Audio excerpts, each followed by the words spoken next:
हरे कृष्णा दोस्तों, स्वागत है आपका हमारे चैनल स्टडी पार्टनर पे।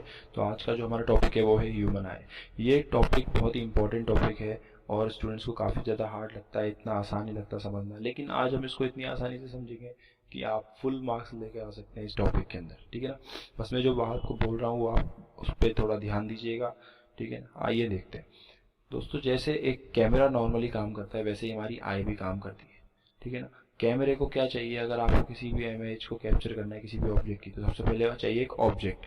तो अगर जैसे हमारी आई के सामने कोई ऑब्जेक्ट आएगा, फिर क्या होगा, उसके ऊपर लाइट फॉल होगी और जो लाइट फॉल हुई है वो हमारी आईज तक आएगी। और सबसे पहले कौन जो पार्ट डील करेगा उस लाइट से वो है कॉर्निया, ठीक है।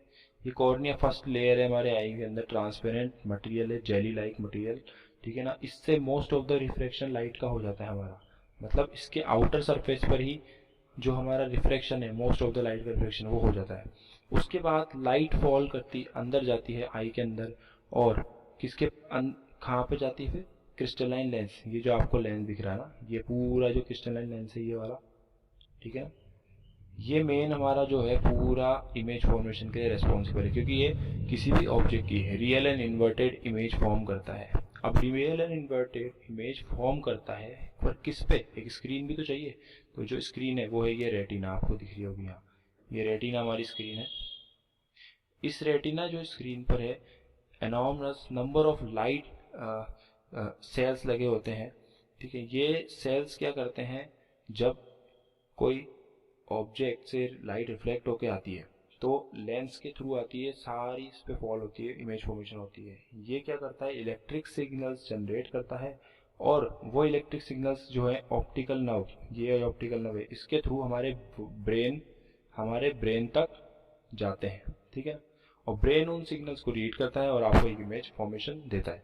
अब देखते हैं सिंपली इसके एक एक पार्ट की हम स्टडी करते हैं, कैसे हमको देखना है। तो आइए देखते हैं। सबसे पहले हमारा है कॉर्निया। कॉर्निया क्या है, आपको लिखना कैसे है, आप इसका स्क्रीनशॉट भी ले सकते हैं, ठीक है। सबसे पहले आप इन पार्ट्स को क्या कीजिएगा, एक्सप्लेन कीजिएगा नॉर्मली। सबसे पहले अगर हम देखें तो हमारा है कॉर्निया।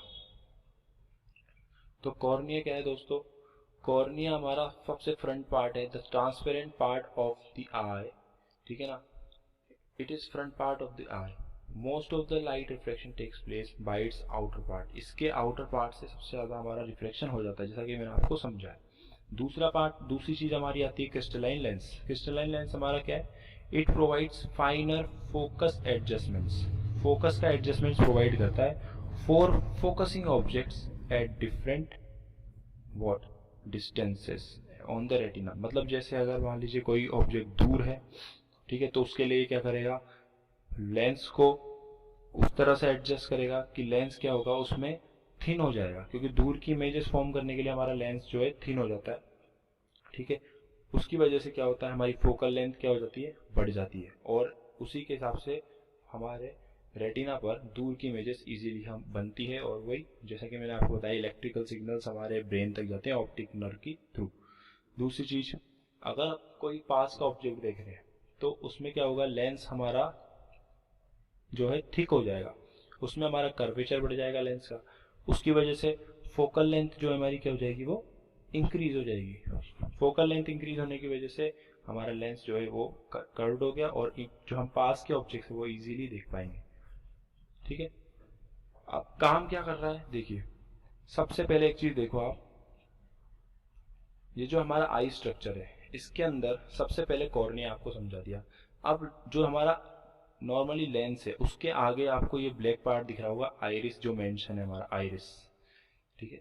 ये आइरिस क्या करता है, ये आइरिस एक डार्क मस्कुलर डायफ्राग्राम है जो कि प्यूपिल की साइज को क्या करता है, नॉर्मली प्यूपिल की साइज को कंट्रोल करता है, ठीक है।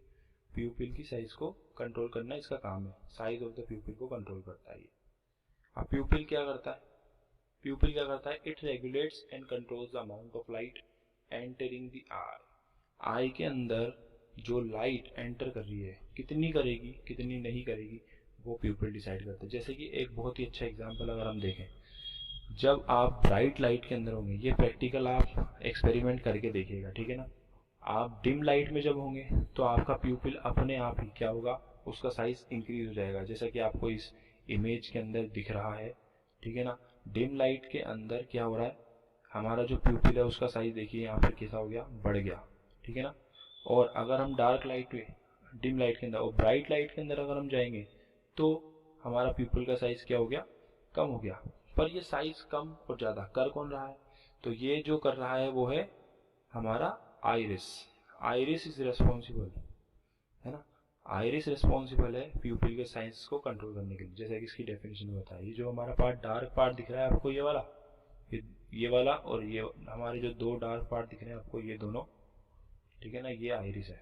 ये प्यूपिल की साइज को क्या करता है, कंट्रोल करता है, रेगुलेट करता है, ठीक है। सो अब ये जो डिम लाइट में प्यूपिल की साइज बड़ी क्यों हुई और ब्राइट लाइट में कम क्यों हुई, इसका एग्जांपल ये है कि जब हम ब्राइट लाइट में जाते हैं तो वहाँ पर सराउंडिंग में वैसे ही हमारे पास बहुत सारी अमाउंट में लाइट है, तो प्यूपिल क्या हो जाता है, अपने आप छोटा हो जाता था कि फिर नॉर्मल जितनी लाइट की उसको ज़रूरत है ऑब्जेक्ट को देखने के लिए, उतनी लाइट वो ले सके। और डिम लाइट में क्या होता है, लाइट कम हो जाती है, तो ऑब्जेक्ट देखने के लिए उसको ज़्यादा से ज़्यादा लाइट को कैप्चर करना होता है। इस वजह से वो अपने एरिया को बढ़ा लेता है बाय यूजिंग द आइरिस, और ज़्यादा से ज़्यादा लाइट क्या होती है उसमें एंटर होती है। इसी वजह से हम डिम लाइट के अंदर क्या कर पाते हैं। दोस्तों क्या होता है, जब डिम लाइट होती है तो हमारा जो प्यूपिल का साइज है वो बढ़ जाता है, ताकि ज़्यादा एरिया में क्या होगा, लाइट जो है, कम लाइट होगी ना तब भी हमारे पास एरिया ज़्यादा होगा लाइट को कैप्चर करने के लिए, और ज़्यादा से ज़्यादा लाइट हमारी अंदर क्रिस्टलाइन लेंस के ऊपर जा पाएगी। तो यही हमारा रीज़न है। नॉर्मली डिम लाइट में हमारा प्यूपिल बढ़ जाता है, इंक्रीज हो जाता है size with the help of iris, और ब्राइट लाइट होगी तब क्या होगा, प्यूपिल का साइज आइरिस के थ्रू छोटा कर दिया जाएगा, ठीक है। तो यहाँ पे हमने ये देखा कि कैसे एक नॉर्मली ह्यूमन आई करती कैसे काम है। तो अभी आपको सिंपली ये मैकेनिज्म समझ में आया होगा, होप मेरी तरफ से। तो अभी हम इस पे एक और नज़र मार देते हैं सिंपली। अब इसको आपको एग्जाम में लिखने का तरीका क्या है, सबसे पहले आप ये सारे पार्ट्स को समझा दीजिएगा एग्जाम के अंदर। कॉर्निया क्या है, क्रिस्टलाइन लेंस क्या है, आइरिस, प्यूपिल, जितनी भी चीज़ें।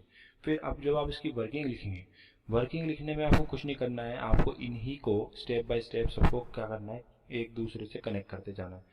जैसे सबसे पहले हमारा पार्ट है कॉर्निया। कॉर्निया के बारे में लिखा कि भाई ये ट्रांसपेरेंट पार्ट है और सबसे पहला पार्ट है हमारा आई का, ठीक है। यहीं से सबसे ज़्यादा रिफ्लेक्शन होता है। लाइट रिफ्लेक्शन होकर कहाँ जाती है, फिर क्रिस्टलाइन लेंस पे, ठीक है। क्रिस्टलाइन लेंस पे अब कितनी अमाउंट ऑफ लाइट जाएगी ये कौन डिसाइड करता है, वो आइरिस और प्यूपिल डिसाइड करते हैं, ठीक है ना। आइरिस अमाउंट ऑफ लाइट कितनी जाएगी उस हिसाब से प्यूपिल की साइज को क्या कर देगा, इंक्रीज कर देगा या डिक्रीज कर देगा। फिर जब गई, अब आई लेंस पे लाइट आ गई, ठीक है। अब आई लेंस क्या करेगा, वो real and inverted image form करेगा। किस पे, आप इमेज फॉर्मेशन हो रही है तो उसके लिए स्क्रीन भी चाहिए। वो स्क्रीन क्या है, वो रेटिना है, तो इस रेटिना पे क्या होगा, इमेज फॉर्मेशन होगा। सिंपली तो यही हमारा ऐसे वर्किंग करना है, आपको और कुछ नहीं करना। और नॉर्मली आपने जब एक और चीज़ देखी होगी, डिजीज का नाम सुना होगा आपने कॉमन, जिसका नाम है कैटरेक्ट। उसमें क्या होता है, क्लाउडीनेस आने लगती है आई लेंस के आगे। ये ज़्यादातर आपको ओल्ड एज में मिलेगी, लेकिन आजकल ये इसका ऑपरेशन होना पॉसिबल भी है, ठीक है। इसके बारे में भी पूछा जाता है कैटरेक्ट क्या है, ठीक है ना।